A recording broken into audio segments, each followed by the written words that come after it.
Hello दोस्तों, Microsoft Excel project 1 में आप सभी का स्वागत है। आज की इस वीडियो में हम एक बिगिनर फ्रेंडली एक्सेल प्रोजेक्ट बनाने वाले हैं। अगर आपने अभी तक एक्सेल के अंदर कोई भी प्रोजेक्ट नहीं बनाया है तो ये स्टार्ट करने के लिए आपके लिए सबसे ज्यादा बेटर प्रोजेक्ट होने वाला है। तो यहां पर हमारे सामने कुछ डेटा है जिसका यूज कर हम पिवट टेबल के अंदर काम करेंगे, चार्ट्स बनाएंगे ताकि हमारे डेटा को रीड करना काफी ज्यादा आसान हो। अगर कोई बिगिनर भी हमारे डेटा को देख रहा है तो उसे भी सब कुछ अच्छे से समझ आना चाहिए। इस तरीके से हम पिवट टेबल के अंदर काम करेंगे। तो सबसे पहले आपको इस डेटा का लिंक डिस्क्रिप्शन बॉक्स में मिल जाएगा ताकि आप भी इसी सेम डेटा का यूज कर यही प्रोजेक्ट बना सकें। तो यहां पर हम पिवट टेबल का यूज करने वाले हैं। तो पिवट टेबल का यूज करने के लिए सबसे पहले हमें पूरे के पूरे डेटा को सिलेक्ट करना होगा। उसके लिए हम एक सेल के ऊपर क्लिक करेंगे, Ctrl+A शॉर्टकट की का यूज करेंगे। हमारा पूरा का पूरा डेटा सिलेक्ट हो चुका है। अब इसके बाद इंसर्ट के ऊपर क्लिक करेंगे। यहां पर हमें टेबल्स के अंदर पिवट टेबल देखने को मिल रहा है, इसके ऊपर क्लिक करेंगे। यहां पर हमारे सामने इस तरीके का डायलॉग बॉक्स ओपन हो चुका है। यहां पर हमारे सामने पूरा का पूरा डेटा सिलेक्टेड है और यहां पर हमसे पूछा जा रहा है क्या हम पिवट टेबल के लिए एक न्यू वर्कशीट क्रिएट करना चाहते हैं या फिर पहले से मौजूद किसी वर्कशीट के ऊपर काम करना चाहते हैं। देखो, अगर हमारे पास बहुत बड़ा डेटा है तो हमें एक न्यू पिवट टेबल के अंदर काम करना चाहिए, यानी एक न्यू वर्कशीट के ऊपर काम करना चाहिए ताकि हमारे डेटा को समझना काफी ज्यादा आसान हो, हर कोई उसे आसानी से रीड कर सके।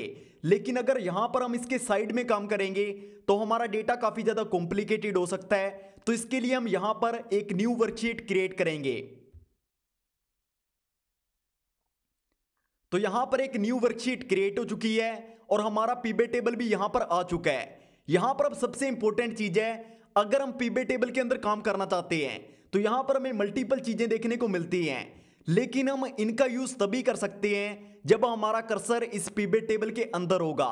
जैसे अगर मैं यहां पर कर्सर लेकर जाता हूं तो यहां से सारी चीजें गायब हो चुकी हैं। इसलिए अगर आप पिवट टेबल के अंदर काम करना चाहते हैं तो आपका कर्सर इस पिवट टेबल के अंदर होना चाहिए, तभी आप यहां पर काम कर सकेंगे। अब हमें यहां पर पिवट फील्ड्स के अंदर हमारे सारे के सारे कॉलम शो हो रहे हैं जिनका यूज कर हम इस पिवट टेबल के अंदर काम करेंगे। इसके अलावा यहां पर भी हमें पिवट टेबल आइकन शो हो रहा है। अगर मैं इसके ऊपर क्लिक करता हूं तो यहां पर भी हमें मल्टीपल चीजें देखने को मिल जाती हैं जिनका यूज हम धीरे धीरे इस वीडियो में करना सीख जाएंगे। तो मान लीजिए मुझे यहां पर उन सेल्समैन के नाम चाहिए जिनकी सेल्स सबसे ज्यादा है। तो उसके लिए मैं क्या करूंगा, मैं सेल्स एग्जीक्यूटिव्स को उठाकर रोज के अंदर रखूंगा। तो यहां पर सारे के सारे सेल्समैन के नाम आ चुके हैं। अब मुझे इनकी टोटल सेल्स भी चाहिए, तो उसके लिए मैं क्या करूंगा, टोटल सेल्स को उठाकर वैल्यूज के अंदर रखूंगा। क्योंकि जिस भी चीजों को हम कैलकुलेट करना चाहते हैं, सम करना चाहते हैं, काउंट करना चाहते हैं, एवरेज निकालना चाहते हैं, उन चीजों को हम वैल्यूज के अंदर रखते हैं। ये सब चीजें आपको पता है। अगर आपके पिवट टेबल से रिलेटेड बेसिक भी क्लियर नहीं है तो मैंने इसके ऊपर एक कंप्लीट वीडियो बना रखी है, एक बार उस वीडियो को देख लेना। तो यहां पर हमारे सामने सारे के सारे सेल्समैन आ चुके हैं, उनकी टोटल सेल्स भी आ चुकी हैं। हम इसका टाइटल थोड़ा सा एडिट कर लेते हैं। यहां पर मान लीजिए मैं यहां पर टोटल सेल्स को रखना चाहता हूं। अगर मैं यहां पर एंटर पर क्लिक करूंगा तो हमारे सामने एरर आ जाएगा। यहां पर एक्सेल में बोल रहा है कि ये नेम पहले से एग्जिस्ट करता है, तो हमें यहां पर एक नया नेम सिलेक्ट करना होगा। तो उसके लिए हम क्या करेंगे, हम इसे वैसे का वैसा रहने देंगे और एंड में कर्सर लाकर एक बार टैब की प्रेस करेंगे। अब एंटर करेंगे तो यहां पर अब हमारे पास एरर नहीं आ रहा है। इस तरीके की एक्सेल के अंदर मल्टीपल ट्रिक्स होती हैं जिनका यूज कर आप एक्सेल के अंदर स्मार्टली वर्क कर सकते हैं। अब यहां पर जो हमारा नेम है वो हमें लेफ्ट साइड शो हो रहा है और जो नंबर हैं वो राइट साइड शो हो रहे हैं, लेकिन हम चाहते हैं कि हमारा पूरा का पूरा डेटा बिल्कुल सेंटर में दिखाई दे। तो उसके लिए हम क्या करेंगे, Ctrl+Shift+Down एरो, जिससे हमारा पूरा का पूरा डेटा सिलेक्ट हो जाएगा। तो यहां पर हमारा पूरा का पूरा डेटा सिलेक्ट हो चुका है। अब यहां पर हम होम टैब के अंदर अलाइनमेंट में जाकर यहां पर सेंटर के ऊपर क्लिक करेंगे। तो यहां पर हमारा सारा डेटा सेंटर में आ चुका है। इस तरीके से हमें थोड़ी सी चीजें एडजस्ट करनी होंगी ताकि हमारा डेटा काफी ज्यादा सिंपल रहे। अब यहां पर हमारे सामने जो डेटा है ये काफी ज्यादा बड़ा है, लेकिन हमें इतनी बड़ी लिस्ट की जरूरत नहीं है। हमें सिर्फ उन सेल्समैन के नाम चाहिए जिनकी सेल्स सबसे ज्यादा है और हमें सिर्फ 5 सेल्समैन का डेटा चाहिए। तो उसके लिए हम क्या करेंगे, हम फिर से सेल्स को सिलेक्ट करेंगे। अब यहां पर डेटा के ऊपर क्लिक करेंगे। अब यहां पर सॉर्ट असेंडिंग के ऊपर क्लिक करेंगे, क्योंकि हमें सिर्फ उन्हीं सेल्समैन का डेटा चाहिए जिनकी सेल्स सबसे ज्यादा है। अगर हम सीधा इसके ऊपर काम करेंगे तो हमारे पास कुछ सेल्समैन की सेल्स कम है, कुछ की ज्यादा है, डेटा क्लियर नहीं है हमारा। लेकिन हम चाहते हैं कि हमारे पास सिर्फ वही सेल्समैन शो हो जिनकी सेल्स सबसे ज्यादा है। तो सबसे पहले हम सॉर्ट असेंडिंग के ऊपर क्लिक करेंगे। तो यहां पर जिस सेल्समैन की सेल्स सबसे कम है वो सबसे ऊपर शो हो रहा है। अब हम सॉर्ट डिसेंडिंग के ऊपर क्लिक करेंगे। तो यहां पर अब जिस सेल्समैन की सेल्स सबसे ज्यादा है वो सबसे ऊपर शो हो रहा है। तो यहां पर हमारे सामने सारा डेटा डिसेंडिंग ऑर्डर में आ चुका है। तो यहां पर अब हमें लिस्ट को छोटा करना होगा, क्योंकि हमारे सामने बहुत बड़ी लिस्ट है, हम इतनी बड़ी लिस्ट के ऊपर काम नहीं करना चाहते। तो उसके लिए हम इस एरो के ऊपर क्लिक करेंगे। यहां पर आपको एक एरो दिखाई देगा। अगर हम इसके ऊपर क्लिक करते हैं तो यहां पर हमारे सामने इस तरीके का डायलॉग बॉक्स ओपन हो जाएगा। यहां पर हम वैल्यू फिल्टर के अंदर जाकर टॉप 10 के ऊपर क्लिक करेंगे और यहां पर 10 की जगह 5 टाइप करेंगे, ओके करेंगे। अब यहां पर हमें सिर्फ 5 सेल्समैन का डेटा शो हो रहा है और जिनकी सेल्स सबसे ज्यादा है यही वो 5 सेल्समैन है। अब यहां पर हमें एक ग्रैंड टोटल भी दिखाई दे रहा है, लेकिन हमें इसकी जरूरत नहीं है। तो हम इसे कैसे रिमूव करेंगे, उसके लिए फिर से पूरे के पूरे डेटा को सिलेक्ट करेंगे, राइट क्लिक करेंगे, यहां पर शो सेटिंग्स के ऊपर क्लिक करेंगे। यहां पर हमारे सामने सेटिंग्स ओपन हो चुकी हैं। यहां पर हमें सबसे ऊपर show grand totals for row as column यहां पर हमें शो हो रहा है। तो यहां पर हम इन दोनों को अनचेक कर देते हैं। तो यहां से ग्रैंड टोटल रिमूव हो चुका है। इस तरीके से एक्सेल के अंदर कुछ बेसिक चीजें होती हैं जिनके बारे में आपको पता होना काफी ज्यादा इंपॉर्टेंट है। तो यहां पर हमारे सामने वो 5 सेल्समैन आ चुके हैं जिनकी सेल्स सबसे ज्यादा है। अब हम इसे क्लियरली शो करने के लिए एक चार्ट का यूज करेंगे ताकि हमारी सारी चीजें क्लियर दिखाई दें। तो उसके लिए फिर से पूरा का पूरा डेटा सिलेक्ट करेंगे। इसके बाद इंसर्ट के ऊपर क्लिक करेंगे। यहां पर हमें मल्टीपल चार्ट देखने को मिल जाते हैं। मान लीजिए मैं यहां पर कॉलम चार्ट को अप्लाई करना चाहता हूं तो मैं इसके ऊपर क्लिक करूंगा।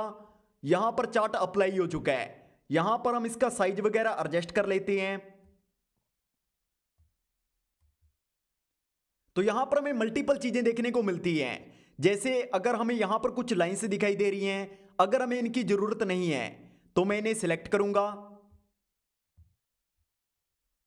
अब कीबोर्ड में डिलीट की प्रेस करूंगा जिससे ये डिलीट हो चुकी हैं। इसी तरीके से यहां पर हमें टोटल की जरूरत नहीं है तो मैं इसे सिलेक्ट करूंगा, डिलीट की प्रेस करूंगा जिससे डिलीट हो चुकी हैं।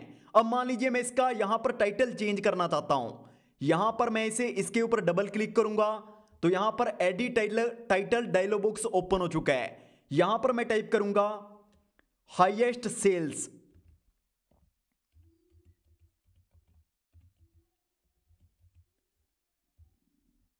तो यहां पर इसका टाइटल चेंज हो चुका है। तो यहां पर मैं इसका कलर वगैरह चेंज कर देता हूं, जैसे मैं इसका कलर कर देता हूं ब्लैक।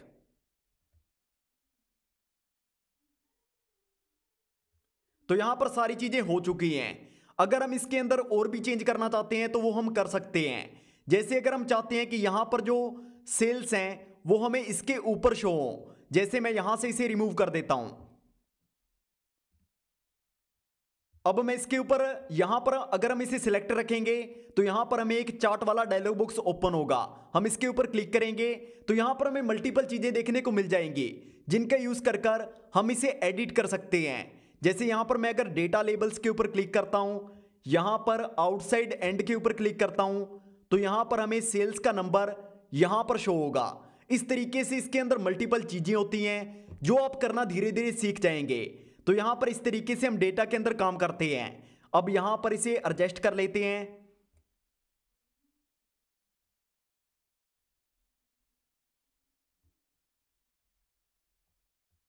अब यहां पर जो हमारे नाम हैं वो इस तरीके से शो हो रहे हैं, लेकिन हम चाहते हैं कि ये नेम सही तरीके से शो हो। तो उसके लिए हम क्या करेंगे, हम इसके ऊपर क्लिक करेंगे। या तो हम इसका साइज कम कर सकते हैं या फिर इन्हें रिमूव कर सकते हैं और यहां पर नंबर्स के साथ ही इसका नेम शो करा सकते हैं। तो मान लीजिए मैं इसे यहां से एक बार रिमूव कर देता हूं। अब यहां पर नंबर्स के ऊपर राइट क्लिक करूंगा, फॉर्मेट के ऊपर क्लिक करूंगा, तो यहां पर हमें फिर से एक डायलॉग बॉक्स देखने को मिल रहा है जिसका यूज कर हम मल्टीपल चीजें कर सकते हैं। जैसे यहां पर मैं कैटेगरी नेम के ऊपर क्लिक करता हूं तो यहां पर हमें नेम शो हो रहा है। अब यहां पर हम क्या करेंगे, इसका साइज थोड़ा सा कम कर देते हैं। तो उसके लिए हम होम टैब के अंदर जाएंगे, यहां पर हमें साइज देखने को मिल जाता है, हम इसका साइज 8 कर लेते हैं। तो यहां पर इसका साइज कम हो चुका है। इस तरीके से हम मल्टीपल चीजें कर सकते हैं। अब हमें यहां पर एक और पिवट टेबल को ऐड करना है। हम उस पिवट टेबल के अंदर शो कराना चाहते हैं उन सेल्समैन का डेटा जिनकी सेल्स सबसे कम है। यहां पर हमें वो 5 सेल्समैन शो हो रहे हैं जिनकी सेल्स सबसे ज्यादा हैं। अब दूसरे पिवट टेबल के अंदर हम उन सेल्समैन का डेटा दिखाना चाहते हैं जिनकी सेल्स सबसे कम है। तो उसके लिए हम क्या करेंगे, इसे कॉपी करेंगे।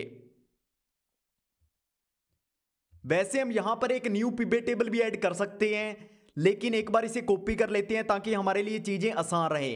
अब इसे यहां पर पेस्ट करेंगे तो यहां पर हमारे सामने दूसरा पिवट टेबल भी आ चुका है।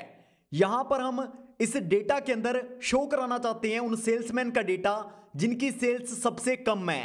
यहां पर इस पिवट टेबल के अंदर हमने उन सेल्समैन का डेटा शो कराया था जिनकी सेल्स सबसे ज्यादा है, लेकिन इसके अंदर हम उन सेल्समैन का डेटा शो कराना चाहते हैं जिनकी सेल्स सबसे कम है।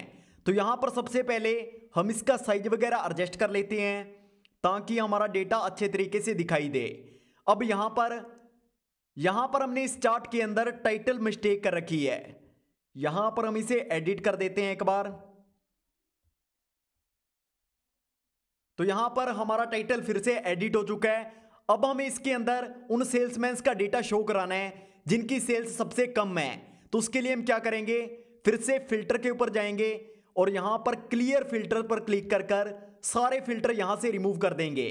तो यहां पर फिर से हमारे सामने कंप्लीट डेटा आ चुका है। अब यहां पर हम सेल्स को सिलेक्ट करेंगे, control shift down arrow, data के अंदर जाएंगे, सॉर्ट असेंडिंग के ऊपर क्लिक करेंगे। यहां पर सॉर्ट असेंडिंग के ऊपर क्लिक करेंगे तो यहां पर सारा का सारा डेटा असेंडिंग ऑर्डर में आ चुका है। अब बहुत सारे लोग बोलेंगे यहां पर मैंने सीधा फिल्टर के ऊपर क्लिक कर सीधा सॉर्ट असेंडिंग का यूज नहीं किया, क्योंकि यहां पर भी तो हमें सॉर्ट असेंडिंग डिसेंडिंग देखने को मिल जाता है। लेकिन अगर हम सीधा यहां से यूज करते तो यहां पर इस सेल्समैन का डेटा हमें उल्टा दिखाई देता। हमें वो सेल्समैन चाहिए जिनकी सेल्स सबसे कम है, तो हमें पूरे डेटा को यूज करना होगा, ना ही कि सिर्फ 5 सेल्समैन के डेटा के अंदर काम करना होगा। तो यहां पर हमारे सामने पूरा डेटा है। इस पूरे डेटा के अंदर जिन सेल्समैन की सेल्स सबसे कम है वो हमें सबसे ऊपर शो हो रहे हैं। अब यहां पर फिर से इस एरो के ऊपर क्लिक करेंगे, वैल्यू फिल्टर के अंदर टॉप 10 और यहां पर 5 टाइप करेंगे, ओके करेंगे। तो यहां पर फिल्टर फिर से रिमूव हो चुका है, हमारा फिल्टर यहां से रिमूव हो चुका है। हमें फिर से इसे एडिट करना होगा। तो यहां पर हमारे सामने पूरा का पूरा डेटा आ चुका है। यहां पर उन सेल्समैन का डेटा में शो हो रहा है जिनकी सेल्स सबसे कम है। हमने जैसे ही यहां पर फिल्टर को अप्लाई किया था, हमारा पहले वाला फिल्टर यहां से रिमूव हो चुका था, लेकिन हमने उसे फिर से यहां पर अप्लाई कर ली है। अब हमें यहां पर वो 5 सेल्समैन शो हो रहे हैं जिनकी सेल्स सबसे कम है। अब यहां पर हम फिर से चार्ट का यूज करेंगे ताकि हमारा डेटा काफी ज्यादा सिंपल रहे।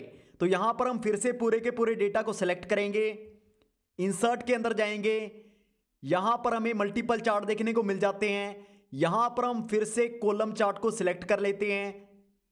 तो यहां पर हमारे सामने चार्ट आ चुका है। अब यहां पर फिर से वही चीजें कर लेते हैं, यहां पर लाइंस वगैरह को रिमूव कर लेते हैं ताकि हमारा चार्ट काफी ज्यादा सिंपल रहे। तो यहां पर सबसे पहले इन लाइंस को रिमूव कर लेते हैं, डिलीट की प्रेस करूंगा जिससे डिलीट हो जाएंगी। अब इसके बाद यहां पर हमें टोटल की जरूरत नहीं है, तो इसे भी हम यहां से डिलीट कर देते हैं। नेम्स को भी डिलीट कर देते हैं। अब इसका टाइटल एडिट कर देते हैं।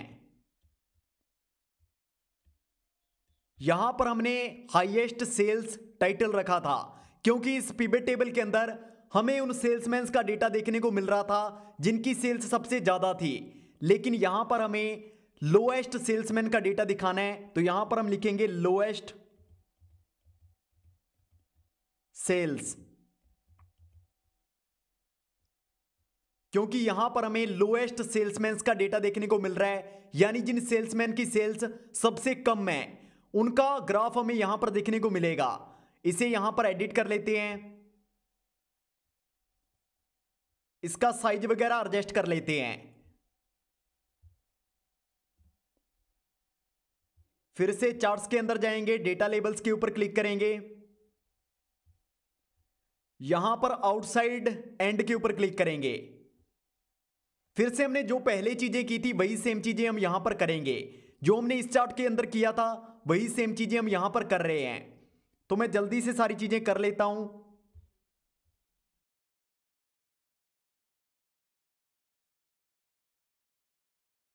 तो यहां पर सारी चीजें हो चुकी हैं। अभी हमने इन चार्ट्स को अच्छे तरीके से सेट नहीं किया है, क्योंकि जब हमारा पूरा काम कंप्लीट हो जाएगा हम इन सभी चीजों को एडजस्ट करेंगे, बैकग्राउंड चेंज करेंगे।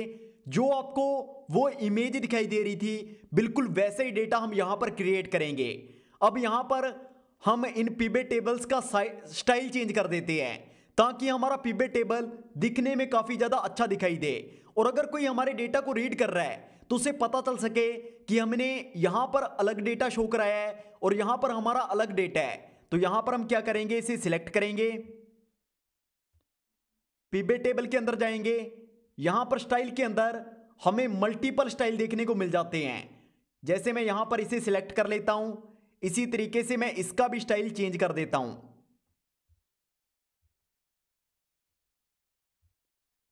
तो यहां पर इन दोनों पिवट टेबल्स का स्टाइल चेंज हो चुका है।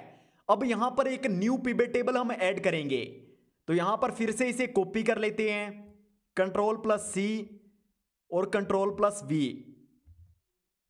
तो यहां पर हमारे सामने तीसरा पिवट टेबल भी आ चुका है।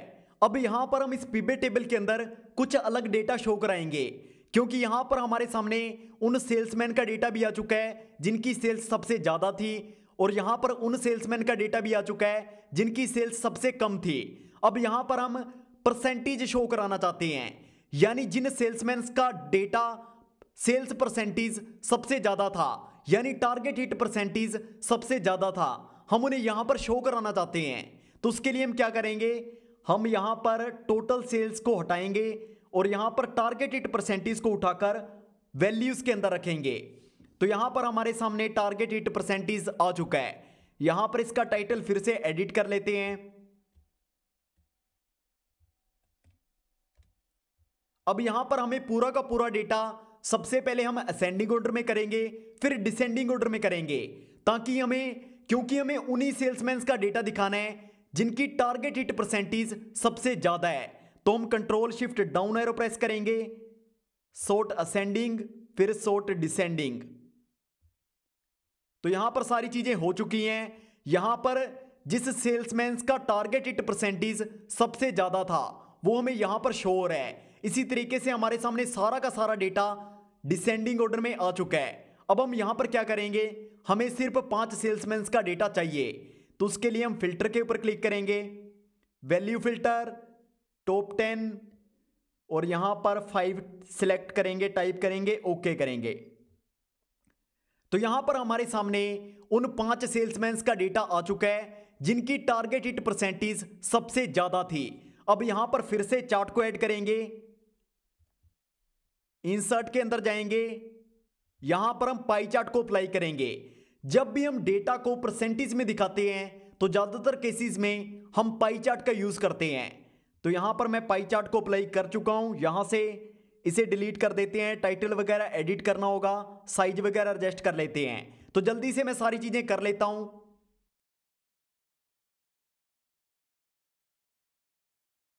तो यहां पर मैंने इसका टाइटल वगैरह ऐड कर दिया है। अब इसे थोड़ा सा एडिट कर लेते हैं। तो उसके लिए मैं क्या करूंगा, यहां पर चार्ट्स के अंदर जाऊंगा और यहां पर डेटा लेबल्स के ऊपर क्लिक करूंगा और यहां पर आउटसाइड एंड के ऊपर क्लिक करूंगा। तो यहां पर हमारे सामने परसेंटेज शो हो रही है। अगर हम यहां पर नेम्स भी शो कराना चाहते हैं तो वो भी हम कर सकते हैं, लेकिन एक बार हम इसे ऐसे ही रहने देते हैं क्योंकि नेम हमें यहां पर शो हो रहे हैं। तो यहां पर हमें नेम शो कराने की जरूरत नहीं है। तो इसे थोड़ा सा एडजस्ट कर लेते हैं। अब हम यहां पर एक और पिवट टेबल ऐड करेंगे। उससे पहले हम क्या करेंगे, इसका कलर चेंज कर लेते हैं ताकि अगर कोई हमारे डेटा को देखता है तो उसे आसानी से पता चल सके कि ये दोनों पिवट टेबल हमें शो करा रहे हैं कि किन सेल्समैन की सेल्स सबसे ज्यादा है और सबसे कम है। और यहां पर जो पिवट टेबल है ये हमें परसेंटेज शो करा रहा है, यानी ये पिवट टेबल इन दोनों से अलग है। तो उसके लिए इसका स्टाइल चेंज कर देते हैं। यहां पर टेबल के अंदर जाएंगे, यहां पर हमें मल्टीपल स्टाइल देखने को मिल जाते हैं। मान लीजिए मैं इसे सिलेक्ट कर लेता हूं, तो यहां पर इसका स्टाइल चेंज हो चुका है। अब हम इसे कॉपी करेंगे Ctrl+C और इसे यहां पर पेस्ट करेंगे। तो यहां पर हमारा चौथा और आखिरी पिवट टेबल भी आ चुका है। अब यहां पर हमें उन सेल्समैन के नेम चाहिए जिनकी sales hit percentage, target hit percentage सबसे कम था। तो हम उसके लिए क्या करेंगे, फिल्टर के ऊपर क्लिक करेंगे, यहां पर फिल्टर को रिमूव करेंगे। अब यहां पर हमारे सामने सारा डेटा आ चुका है। हम क्या करेंगे, फिर से फिल्टर के ऊपर क्लिक करेंगे, वैल्यू फिल्टर के अंदर जाएंगे, यहां पर टॉप 10 की जगह बॉटम 5 को सिलेक्ट करेंगे। यहां पर बॉटम सिलेक्ट हो चुका है और यहां पर 5 टाइप करेंगे, ओके करेंगे। तो यहां पर हमारे सामने उन सेल्समैन की हिट टारगेट हिट परसेंटेज आ चुकी है जिनकी टारगेट हिट परसेंटेज सबसे कम था। या फिर हम इसका हम कॉलम ही चेंज कर देते हैं, क्योंकि हमारे पास वो कॉलम है जिसके अंदर शो हो रहा है कि कौन से सेल्समैन अपने टारगेट से दूर थे। तो उसके लिए हम इसे अनचेक करेंगे, अवे फ्रॉम द टारगेट को सिलेक्ट करेंगे, इसे डिसेंडिंग ऑर्डर में लेकर आएंगे। उसके लिए इंसर्ट डेटा के अंदर जाएंगे, सॉर्ट असेंडिंग, सॉर्ट डिसेंडिंग। तो यहां पर हमारे सामने सारा डेटा डिसेंडिंग ऑर्डर में आ चुका है। तो यहां पर हम फिल्टर के अंदर जाएंगे, वैल्यू फिल्टर, टॉप 10 के ऊपर क्लिक करेंगे, बॉटम को सिलेक्ट करेंगे, 5 सिलेक्ट करेंगे, ओके करेंगे। तो यहां पर हमारे सामने उन सेल्समैन के नाम शो हो रहे हैं जो अपने टारगेट से सबसे ज्यादा दूर थे। तो यहां पर इसका साइज वगैरह एडजस्ट कर लेते हैं। सबसे पहले इसका टाइटल चेंज कर देते हैं।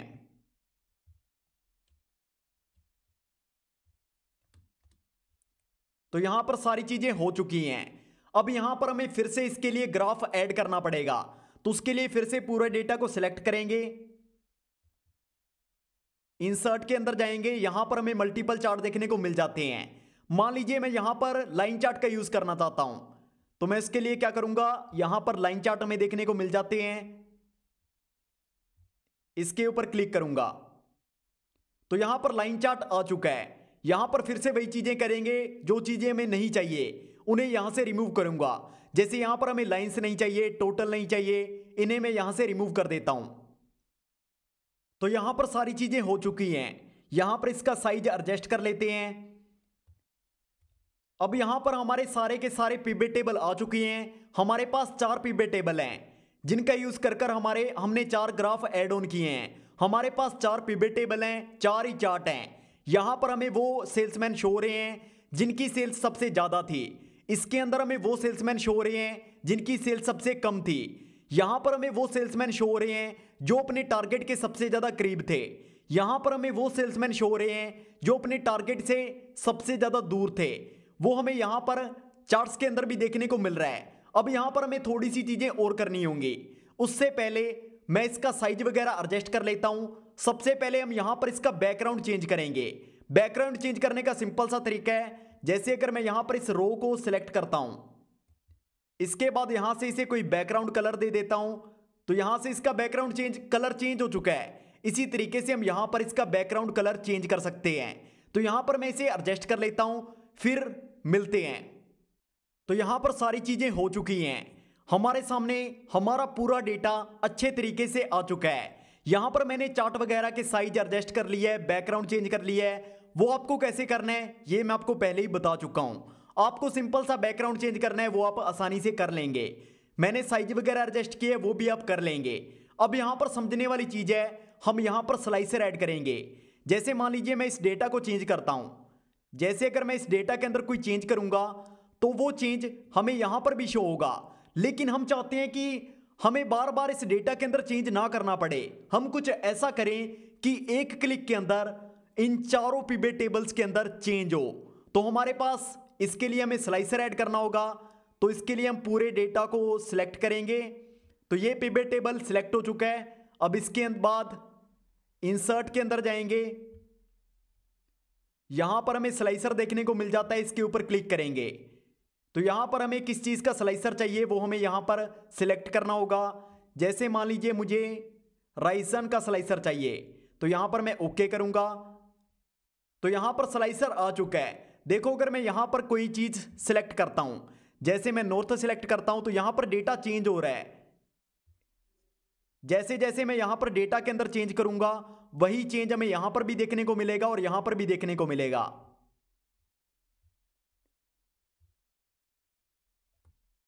तो यहां पर हमारे पास स्लाइसर आ चुका है, लेकिन यहां पर एक प्रॉब्लम है। हम इसके अंदर जो भी चेंज कर रहे हैं वो सिर्फ इन दोनों के अंदर हो रहा है। हम चाहते हैं कि हम जो भी चेंज करें वो इन सारे पिवट टेबल्स के अंदर होना चाहिए। सारे के सारे पिवट टेबल्स और चार्ट्स के अंदर एक साथ चेंज होना चाहिए। तो उसके लिए हम क्या करेंगे, उसके लिए हम यहां पर इसके ऊपर राइट क्लिक करेंगे, यहां पर शो सेटिंग्स के ऊपर क्लिक करेंगे और यहां पर हमें सारे के सारे पिवट टेबल देखने को मिल जाते हैं। यहां पर अभी एक ही पिवट टेबल सिलेक्टेड है, हम यहां पर सारे के सारे पिवट टेबल्स को सिलेक्ट कर लेंगे। तो यहां पर सारे के सारे पिवट टेबल सिलेक्ट हो चुके हैं। अब यहां पर हमें एक हेडर दिखाई दे रहा है जिसे हम रिमूव करना चाहते हैं। तो उसके लिए हमें यहां पर शो हेडर का ऑप्शन देखने को मिल जाता है। अगर हम इसे अनचेक करते हैं तो यहां से हेडर रिमूव हो जाता है। अब इसके बाद थोड़ी सी चीजें और चेंज करेंगे। हम चाहते हैं कि ये यहां पर इस तरीके से शो हो। तो उसके लिए हम क्या करेंगे, यहां पर इसका साइज एडजस्ट करेंगे। जिस तरीके से हम चार्ट का साइज एडजस्ट कर रहे थे उसी तरीके से हम इसका भी साइज एडजस्ट करेंगे। यहां पर मैंने इसका कलर चेंज नहीं किया, इसका भी मैं कलर चेंज कर देता हूं।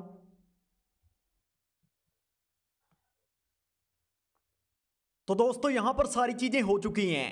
अब यहां पर मैं जो भी चेंज करूंगा वो सारे के सारे पिवट टेबल्स के अंदर अपने आप होगा और यहां पर सारे के सारे चार्ट्स के अंदर भी अपने आप होगा।